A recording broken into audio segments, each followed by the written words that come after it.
Welcome to this new video where we're going to talk about Clutch, since the first gameplays have now been published online. So today, in this video, of course, I'm going to show you a bit of gameplay that wasn't recorded directly by me, since it's gameplay provided directly by the developers. However, just to be clear, this gameplay wasn't sent to all YouTubers.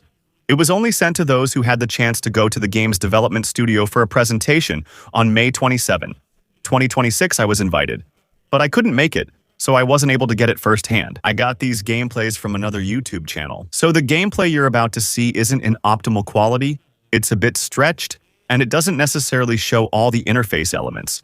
It's not really the best way to showcase gameplay, but unfortunately, it's the only thing I can do for now. Hopefully, I'll get the chance to try the game myself soon, so I can make my own gameplays for you in better quality. Today, I'll still show you some gameplay footage and, more importantly, summarize all the new things we can learn from it. There are many interesting details, and the least we can say is that the developers really made an effort to try to create a game that looks awesome, and also to try to make a game that doesn't actually look that much like a Forza Horizon. So today, we're going to talk about Clutch, and we have a lot of good news about it. And by the way, another little piece of good news that I'll mention in passing before we get into the main topic of the day. We're actually organizing, in partnership with Instant Gaming, a contest that lets you win the game of your choice. It's free. The drawing will take place on June 30, 2026. And if you're the winner, you can ask for any game you want. You can also ask for Game Pass subscriptions, PSN cards, so don't hesitate to participate, it's completely free. And it happens through the Instant Gaming contest link, which will be below this video. And don't forget, at the same time, that you can use this same link to go to Instant Gaming and buy your games at lower prices than elsewhere, by giving a little support to my channel, which allows me, among other things, to keep making this kind of videos for you regularly on YouTube. So, Clutch? Indeed. First gameplay, the first thing to say is that, well, it looks good. It's actually pretty beautiful. Let me remind you that the game is made with Unreal Engine 5. By the way, here's a quick recap of the basic information about Clutch. For those who have never heard of the project, it's a game made by former developers of Forza Horizon. It's an open world, a racing game that will take place in France, especially around Monaco, which will be the main city in the game. And by the way, you'll see some gameplay footage in this video that was recorded in Monaco in-game, and it's big. And it's beautiful. So, we're looking at an open-world racing game with customizable cars and beautiful graphics. And with a big change compared to Forza Horizon. The thing is, here we have a real story-driven game with actual missions to complete and real objectives. So, it's a mix between Forza Horizon and Need for Speed, but set in France. So, at first glance, it really looks impressive. So, was this recorded on console or on PC? We don't know yet, but it looks pretty nice. The cars, environments, and artistic direction of the game are reminiscent of Forza Horizon, which makes sense since it's made by former Playground Games developers. There's a color filter, and the way the shadows and lighting are rendered kind of reminds you of what you could see back in the days of Forza Horizon 1 or Forza Horizon 3. So it has that little vacation vibe, sunny and nicely saturated. The environments look pretty varied, and there are a lot of nice little graphical details. Once again, this is gameplay footage that I got from YouTube, so the quality really isn't optimal compared to what you'd see when actually playing it. Playing the game, the interface strongly resembles Need for Speed, especially Need for Speed Shift. It's not the only aspect that recalls Need for Speed, and we'll discuss this more throughout the video. But indeed, the fact that, for example, there are police chases also really makes you think of Need for Speed. So, apparently, there won't be police directly in the races, but there will be missions where you go up against the police. Now, whether the police will be available in the open world, that we don't know yet. I don't think there's really been any information given about it. By the way, regarding the open world, we can see quite a few images of the mini-map and different things on the map. We can also see a lot of images of what Monaco looks like and its different roads, and it looks pretty big. I don't know if they modeled all of Monaco, but there's a lot of ground to cover. And especially what's pretty cool is that there's traffic. You'll see it in some of the gameplay images. There are plenty of cars. There are people in the streets. So, not necessarily more than in a Forza Horizon 6, for example, but something around that level. And what's pretty cool is that, of course, since the game takes place in France, there are a lot of French cars on the roads, like old Twingos, for example, or Megans.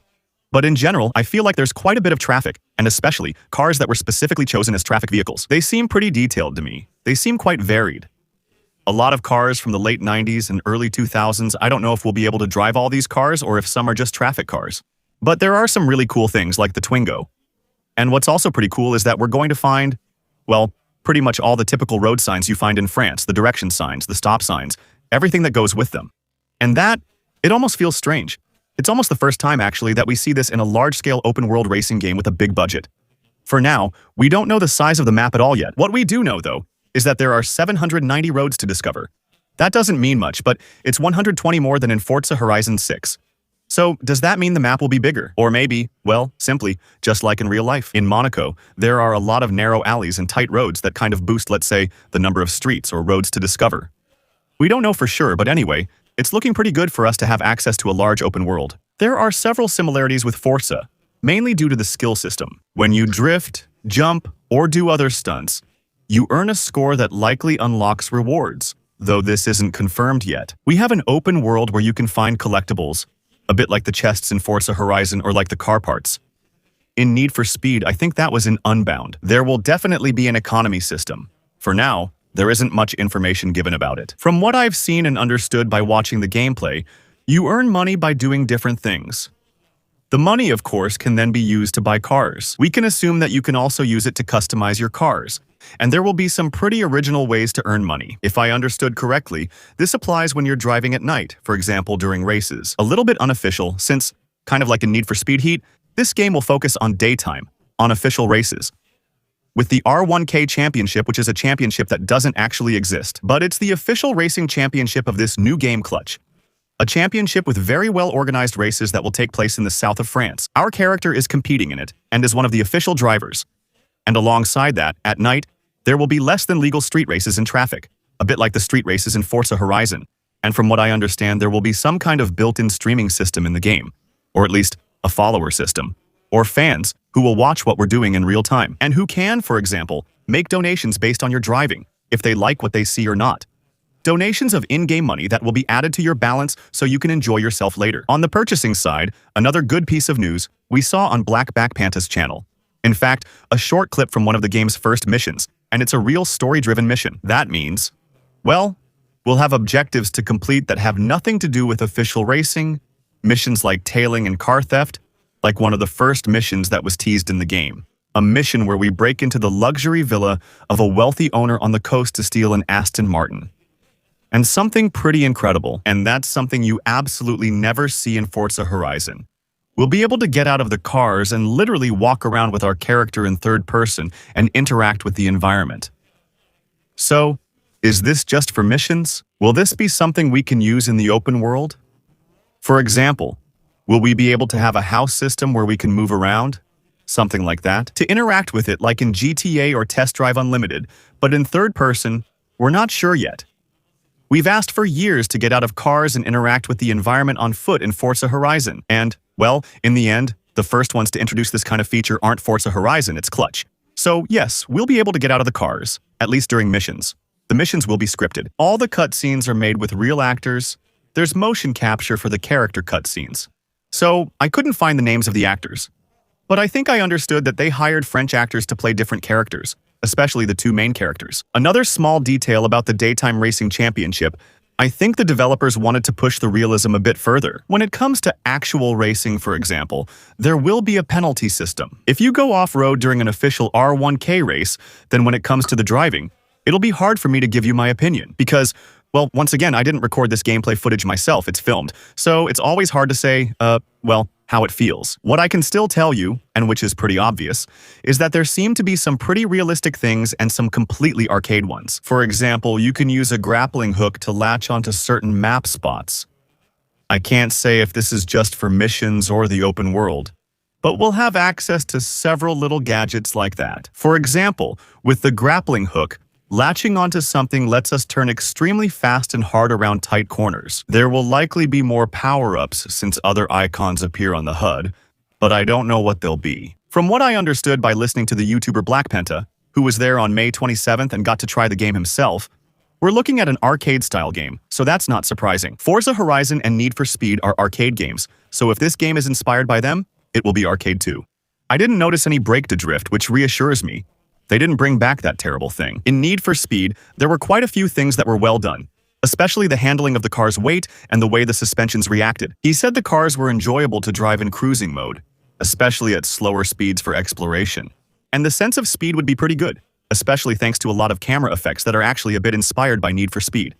Now, it's true that I didn't mention it at the beginning of this video, It's true that some developers of this game also worked on the latest Need for Speed Unbound updates, if I'm not mistaken. So it's entirely possible that there's a bit of a cause and effect link.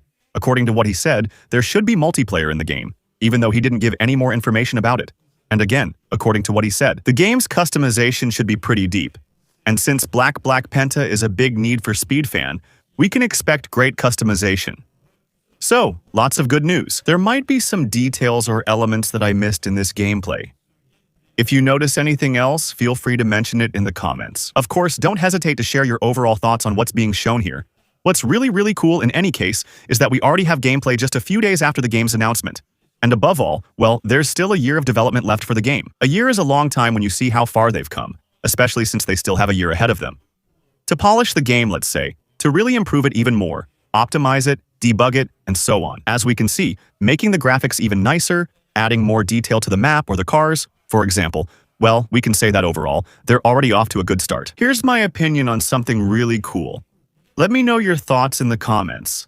It's awesome there are still big things like this. Being able to get out of the cars and having a real storyline, that's something we haven't really seen, or almost never, in the world of racing games. Anyway, make sure to subscribe for the next videos because, of course, I'll keep you updated on the different updates about Clutch, the new information, the new little gameplay clips that will be released here and there.